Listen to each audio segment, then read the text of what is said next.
claridad: en Dios hay una majestad terrible. Amén.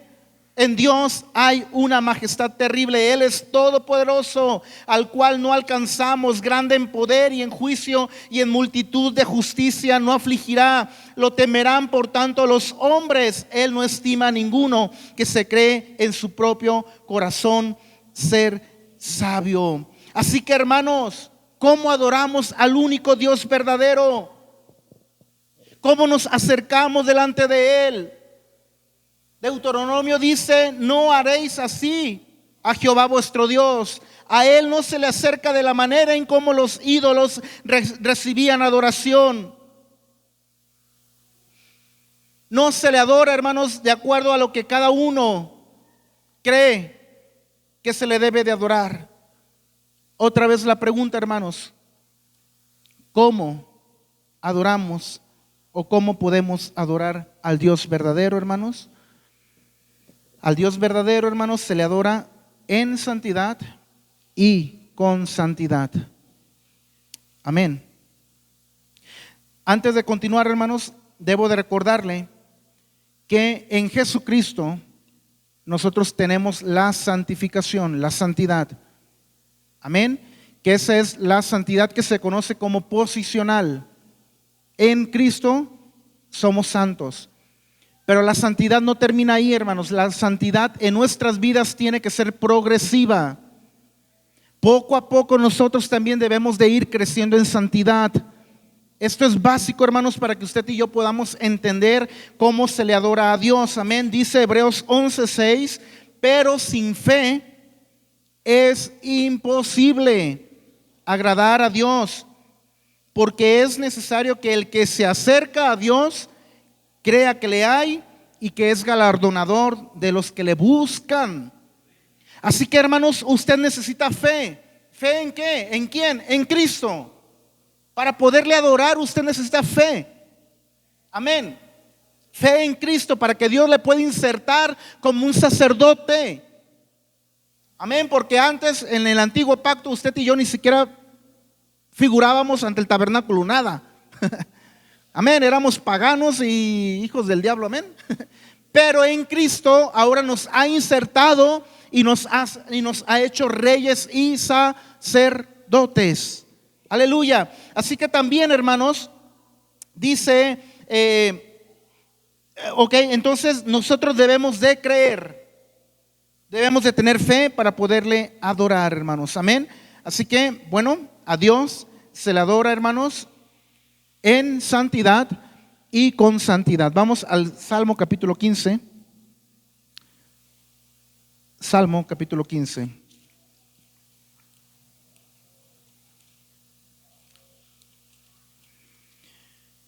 Dice Jehová: ¿quién habitará en tu tabernáculo? Si me permiten, ahí vamos a ir desfragmentando uno a uno, hermanos. David, hermanos, sabía bien que él no era sacerdote. David, como usted y yo, no pertenecían a la línea sacerdotal de los levitas, de la tribu de Aarón, ¿verdad? La tribu de Aarón, recuerde, era la única que podía prescindir adoración en el tabernáculo.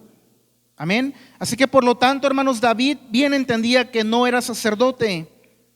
Pero ¿cuál era la razón, hermanos, por la cual David se preguntaba cómo habitar en el tabernáculo si a él no le correspondía habitar en el tabernáculo? ¿Sí me expliqué? ¿Cómo? ¿Por qué David se preguntaba esto? Señor, ¿quién habitará en tu tabernáculo? David, hermanos, está yendo más allá de la pregunta básica. David se había dado cuenta que no era todo los materiales del tabernáculo, no era todo las cortinas, no era todo las paredes, no era en sí, hermanos, el tabernáculo físico al cual David pudiéramos muchos de nosotros pensar. David había descubierto, hermanos, por la gracia de Dios, que podemos acceder al tabernáculo para adorar. El tabernáculo, recuerde usted, era el lugar donde se podían encontrar con la presencia de Dios. Sin embargo, era a través de un sacerdote y de un sacrificio. La palabra, hermanos, habitar o morar, la palabra morar habla de hospitalidad, habla de recibimiento, habla de un anfitrión, hermanos, en su carpa. Y en la tradición del antiguo pacto, del Antiguo Testamento, perdón, del mundo antiguo, aquella persona, hermanos, que llegaba a su casa, aquella persona que venía de viaje, hermanos, y llegaba a su carpa, a su hogar, el anfitrión, hermanos, era responsable de resguardarlo de todo daño. Era responsable de resguardar y de ofrecerle los mejores recibimientos a aquel que venía de viaje, hermanos, y que llegaba a habitar en su casa. Su personalidad, la persona de esta figura, hermanos, era inviolable. No podían cometerle prejuicio en contra del visitante. No podían agredirle, hermanos, no podían hacerle ningún mal porque estaban bajo el techo y bajo la protección de este anfitrión. Las necesidades del visitante eran cubiertas. Si venía de viaje y traía los pies cansados, llenos de polvo, etcétera, el anfitrión le recibía, hermanos, le daba vino, le daba comida, le lavaba los pies, le daba alimento a sus bestias, etcétera, para que estuviera bien. Esto significa, hermanos, que alguien que logra morar en el tabernáculo de Jehová, en el tabernáculo de Dios, está a salvo del enemigo, hermanos, y que puede acceder a toda abundante provisión de su anfitrión, que es Dios. Por lo tanto, para nosotros es de suma importancia que entendamos cómo podemos habitar en el tabernáculo de Dios. ¿Cómo podemos acceder, hermanos, a esta morada del Padre? Si el mismo David, repito, no pertenecía a la tribu de Aarón, igual que nosotros, pero David entendía que él podía acceder por gracia. De la misma manera usted y yo, hermanos, en nuestra adoración, en nuestra comunión con Dios, en nuestra intimidad con Dios, podemos acceder al tabernáculo de Dios y morar con Él. Y hacer una morada con Él de intimidad, de adoración, de servicio delante del Rey, de lavarle los pies, de llorar ante su presencia. ¿Quién habitará en tu tabernáculo?, se pregunta David en el versículo 1. Dice: ¿quién morará en tu monte santo? Y ahí viene la respuesta misma, hermanos. Versículo 2: el que anda en integridad y hace justicia. Ahí, ¿quiénes pueden acceder a adorarle a Dios con todo lo que Él es? ¿Quiénes pueden tener una adoración de intimidad? ¿Quiénes pueden tener una adoración, hermanos, de cercanía, de comunión, una adoración íntima, una adoración cercana al Rey? Son aquellos que andan en integridad y que caminan en justicia. No le podrá adorar a Dios, a este Dios único y verdadero. No podrá una persona adorarle, hermanos, que no anda íntegramente. No le podrá adorar a Dios, hermanos, alguien que comete injusticias. Estas personas, hermanos, ¿cuál es lo contrario a integridad? ¿Desintegridad? No. Integridad, antónimo, ¿cuál es? Íntegra. ¿Perversa?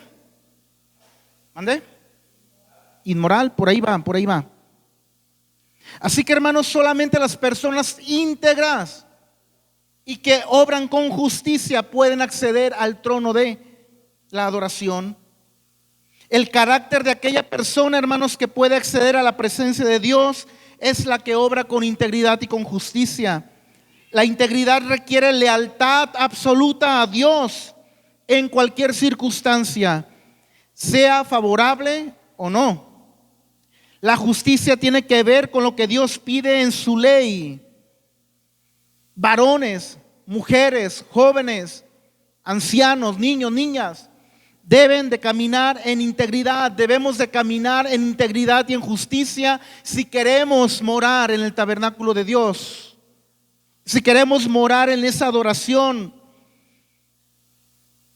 ¿Cómo va tu integridad con tu esposo, con tu esposa? ¿Cómo es tu integridad y tu justicia con tus hijos?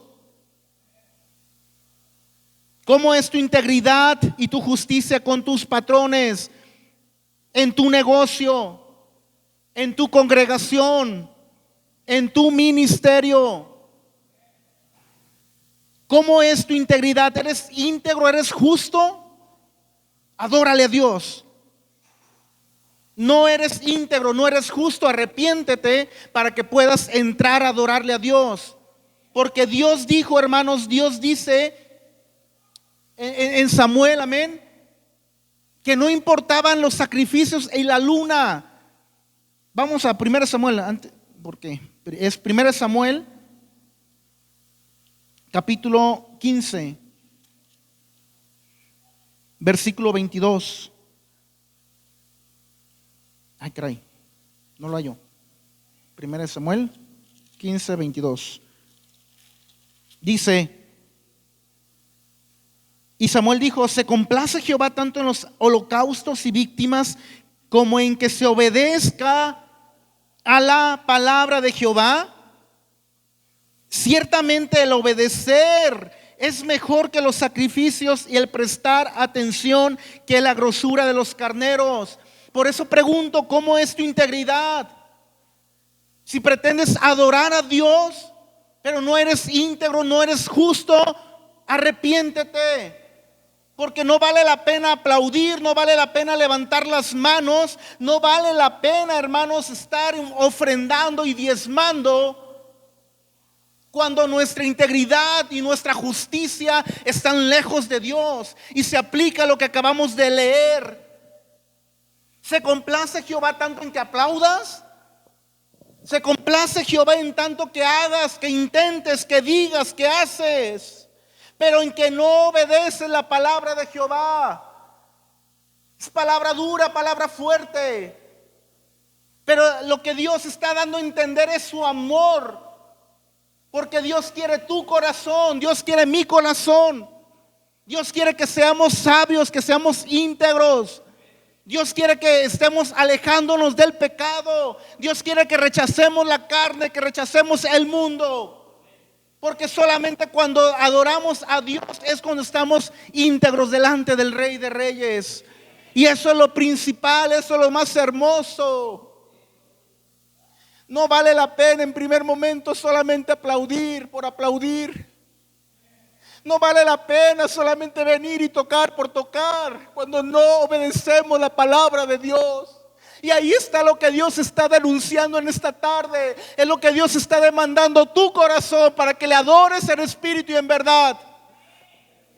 Eso es lo que Dios quiere. Hijo mío, dame tu corazón. Eso es lo que Dios quiere para que te puedas acercar delante del Rey de Reyes. ¿Cómo le vamos a adorar? ¿Como nosotros queremos? No. No. Dios es santo, santo, santo. Y a Él te debes de acercar en santidad. A Él tienes que adorarle en espíritu y en verdad. Dice el Salmo 15, verso 2. El que anda en integridad y hace justicia y habla verdad en su corazón. David, hermanos, aquí entendió claramente que una vida íntegra y justa es conocida por la manera en que uno habla. ¿Estamos de acuerdo? Aquella persona que es íntegra en su corazón, que es justa, su manera de hablar lo va a demostrar. El Señor Jesucristo dijo también, amén, porque de la abundancia del corazón habla la boca. Así que, hermanos, aquella persona que desea habitar en el tabernáculo de Dios debe de hablar verdad en su corazón, verdad, verdad en su corazón. No debe de hablar con doble discurso. El Señor en Santiago dice que tu sí sea sí y que tu no sea no. Debes de hablar verdad, debes de hablar rectitud, no debes de hablar mentiras. si quieres habitar en el tabernáculo, si quieres adorarle al Rey de Reyes, habla verdad. Versículo 3, el que no calumnia con su lengua.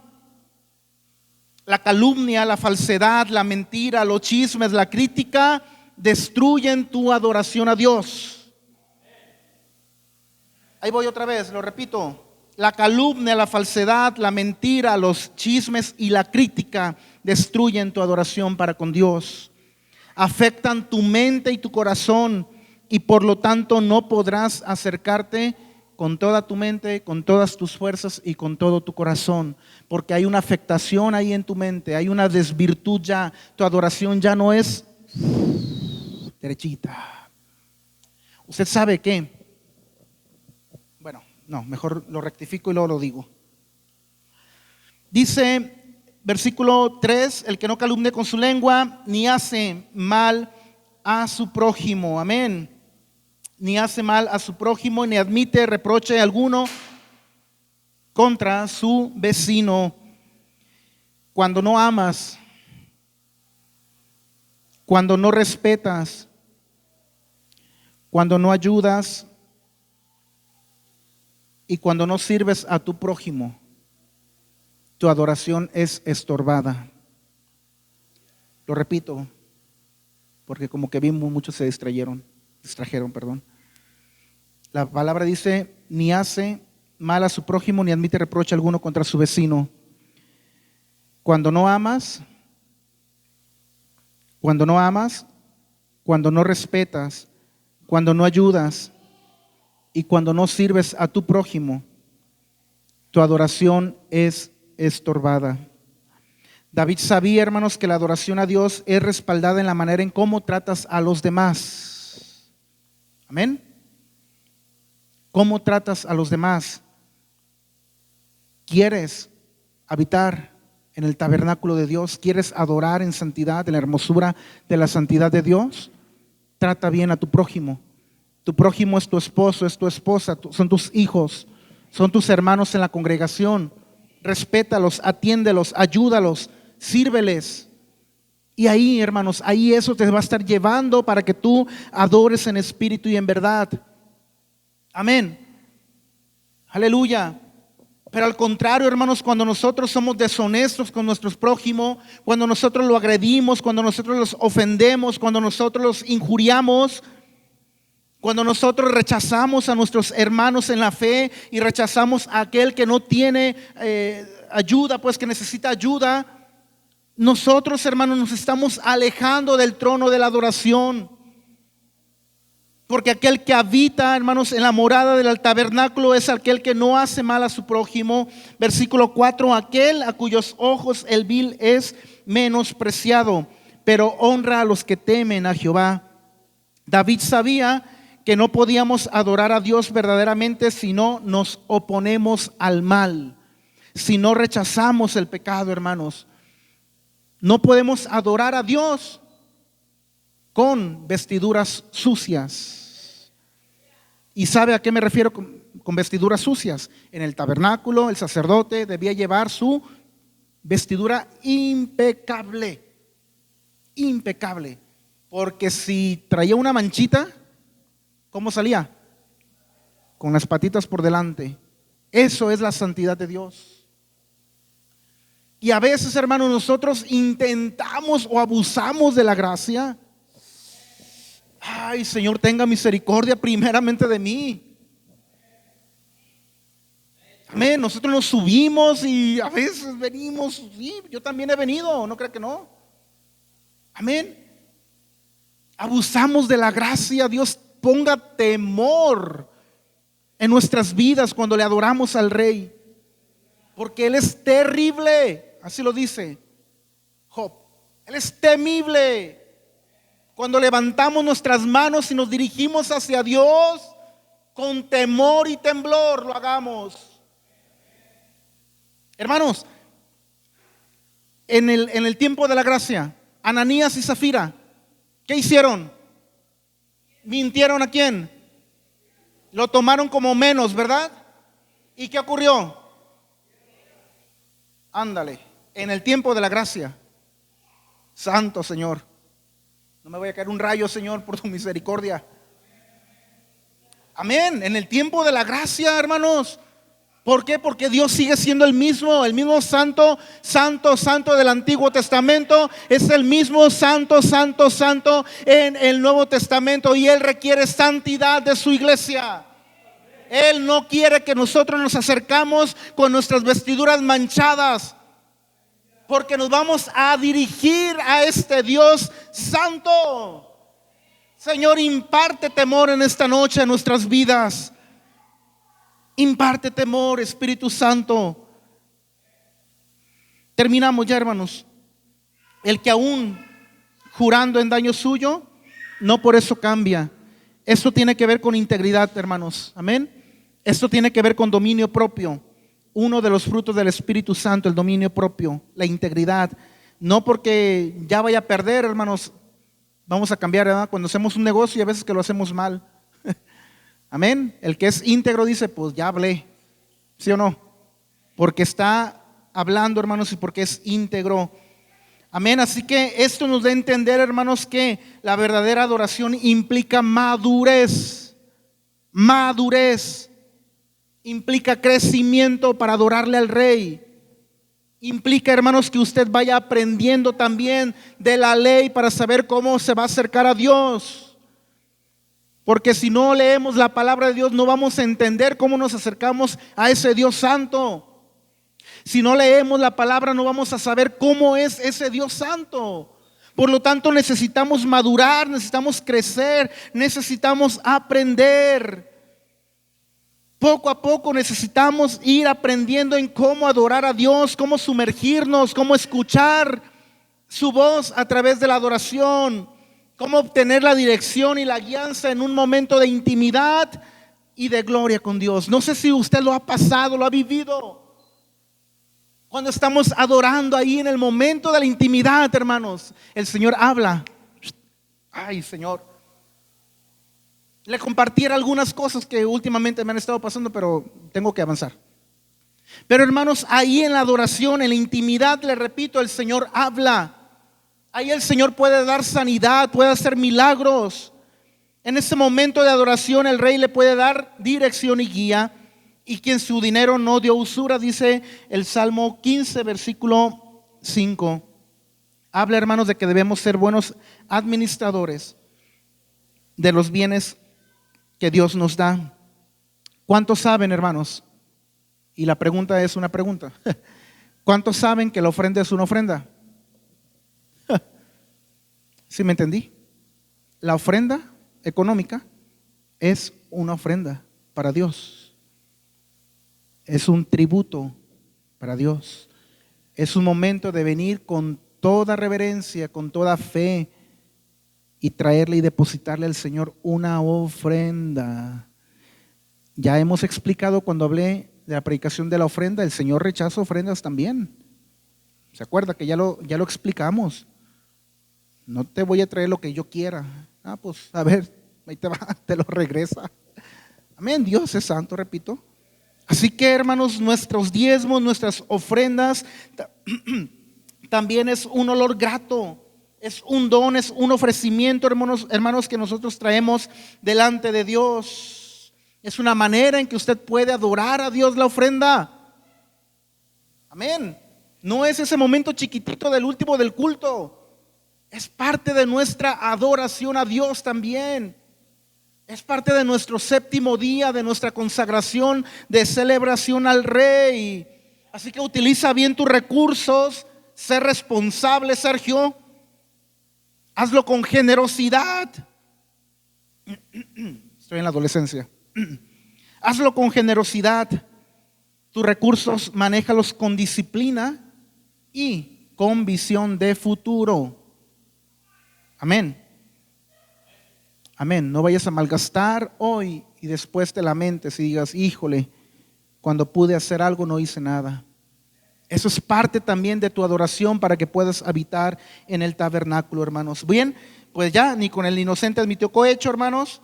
Amén. Y esta persona al final, por favor, dice, el que hace estas cosas no resbalará jamás, hermanos. Esta es la estabilidad de vida Esta es la bendición que Dios da a aquel que le obedece. A aquel que habita en la presencia de Dios, hermanos, podrá Dios garantizarle firmeza, fortaleza, prosperidad, permanencia e intimidad con Dios aquí en la tierra, hermanos. Podrá vivir estas bendiciones que Dios tiene preparadas para nosotros, no allá en el cielo, será aquí en la tierra, hermanos. Así que ahí está, hermanos, cómo podremos habitar en su presencia. Que Dios nos permita adorarle como Él quiere que le adoremos, hermanos. Que cada reunión que usted y yo tengamos sean reuniones de intimidad, reuniones realmente con adoración suprema. Que entendamos, hermanos, que levantemos nuestras manos realmente con un corazón humillado, pero sobre todo esperando más de su presencia, hermanos. Amén. Vamos a elevar una oración, hermanos. Gracias, Señor Dios, por tu palabra.